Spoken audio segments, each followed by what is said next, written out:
Hello friends, welcome to my channel. काफ़ी दिन बाद वीडियो डाल रहा हूँ।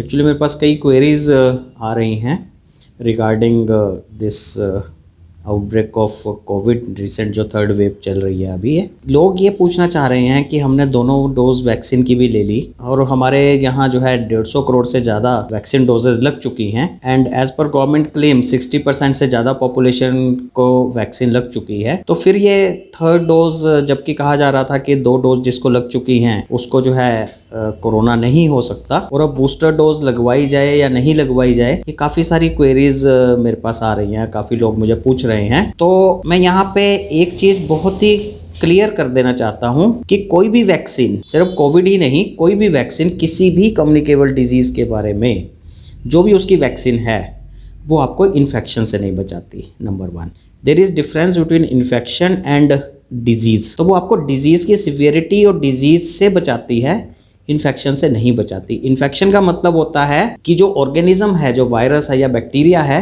वो आपके शरीर में एंटर कर सकता है, लेकिन शरीर में एंटर करने के बाद वो बीमारी करेगा या नहीं, वो आपकी इम्यूनिटी के ऊपर डिपेंड करता है। इसे हम इस एनालॉजी से समझ सकते हैं कि 2 मकान हैं, एक मिस्टर एक्स और एक मिस्टर वाई। ये दोनों जो हैं एक गली में मकान है। अब मिस्टर एक्स के घर में चोरी होती है तो उनके ताला वाला सब तोड़ के चले जाते हैं। एक लोकल कंपनी का ताला लगाया था उन्होंने, उनके घर में चोरी हो जाती है। लेकिन जो मिस्टर वाई हैं, उन्होंने अपने घर में इंटरनल लॉक भी बड़ा अच्छा ब्रांडेड टाइप का लगा रखा है और चोर आया लेकिन वो उस ताले को नहीं तोड़ सका। तो इसी तरह से वायरस तो है एटमॉस्फेयर में, तो वायरस तो आ सकता है, आपको इन्फेक्ट कर सकता है। अब हम जो है जो नेज़ल स्वैब लेते हैं और थ्रोट स्वैब लेते हैं RT-PCR के लिए, तो वो बैक्टीरिया इन साइट्स पे तो आ सकता है। लेकिन आप देखोगे, अगर आप पिछले साल से कंपैरिजन करोगे, जैसा कि हमारे CM साहब, PM साहब और जो जितने भी एक्सपर्ट्स हैं वो सब यही बोल रहे हैं कि इसमें जो है मोर्बिडिटी भी कम है, ऑक्सीजन की रिक्वायरमेंट कम पड़ रही है लोगों को, और मोर्टेलिटी भी बहुत कम है। थर्ड वेव जरूर है, ट्रांसमिशन जरूर है, संक्रमण जरूर है, लेकिन जो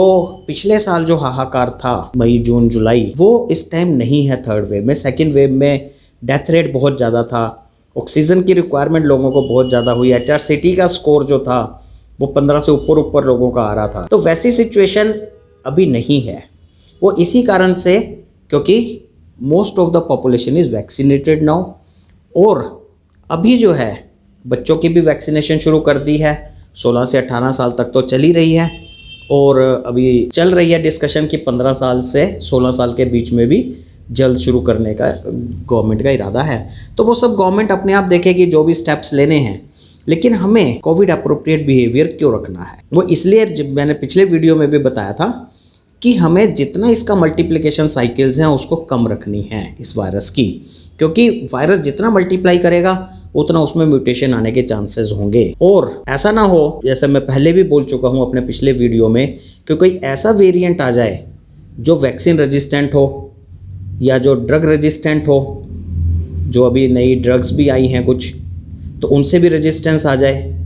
एक तो हमें ड्रग्स का यूज़ खुद नहीं करना है, कोई अगर डॉक्टर बताए तभी एंटीवायरल, स्पेसिफिक एंटीवायरल जो थेरेपी है इसकी कोविड की, तभी लेनी है, अदरवाइज नहीं लेनी है। तो उससे जो है ड्रग रेजिस्टेंस आने का डर रहेगा, और इसका जो ट्रांसमिशन है उसको जितना कम से कम होने दें, जितना हम कोविड अप्रोप्रिएट बिहेवियर हम रखेंगे, उतना हम बचे रहेंगे नए वेरिएंट से। तो जहाँ तक बूस्टर डोज की जो बात है, गवर्नमेंट ने अपनी तरफ से बूस्टर डोज की शुरुआत कर दी है, और कोई भी वैक्सीन जो है हमें लाइफ लॉन्ग प्रोटेक्शन नहीं देती है, तो उसके टाइम टू टाइम जो है बूस्टर डोजेस लेनी ही पड़ती हैं।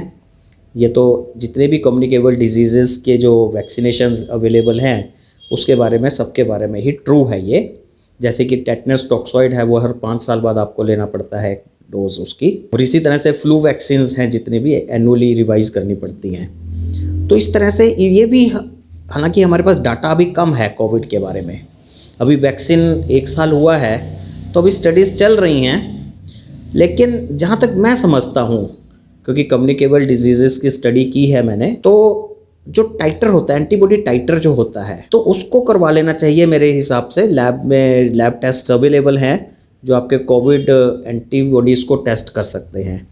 अगर वो आपका एंटीबॉडी टाइटर, आपके डॉक्टर की सलाह लीजिए, उसमें अलग अलग डॉक्टर की राय अलग हो सकती है, लेकिन जहाँ तक मैं समझता हूँ कि 4 टाइम्स जो एंटीबॉडी टाइटर है नॉर्मल से, वो मेरे हिसाब से सफिशिएंट रहना चाहिए। अगर उससे ऊपर है आपका टाइटर तो शायद आप बूस्टर डोज अभी अवॉइड कर सकते हैं, और 3 मंथली या 6 मंथली या 2 मंथली आप टेस्ट कराते रहिए। एंटीबॉडी टाइटर जैसे ही उस लेवल से नीचे जाए आप बूस्टर डोज ले सकते हैं। तो मेरी जो एडवाइस यही रहेगी, और बाकी जो स्टडीज़ अभी चल रही हैं, जो भी एक्सपर्ट्स का जो आएगा स्टडीज़ के बाद जो भी निकल के आएगा, उसके हिसाब से हम सबकी सलाह मानेंगे। फ़िलहाल जो है एंटीबॉडी टाइटर के ऊपर, एंटीबॉडीज़ के लेवल के ऊपर हम जो है कुछ डिसीज़न ले सकते हैं, क्योंकि बूस्टर डोज के लिए भी यही कहा गया है कि आप डॉक्टर की सलाह से बूस्टर डोज लगवाएं। Thank you.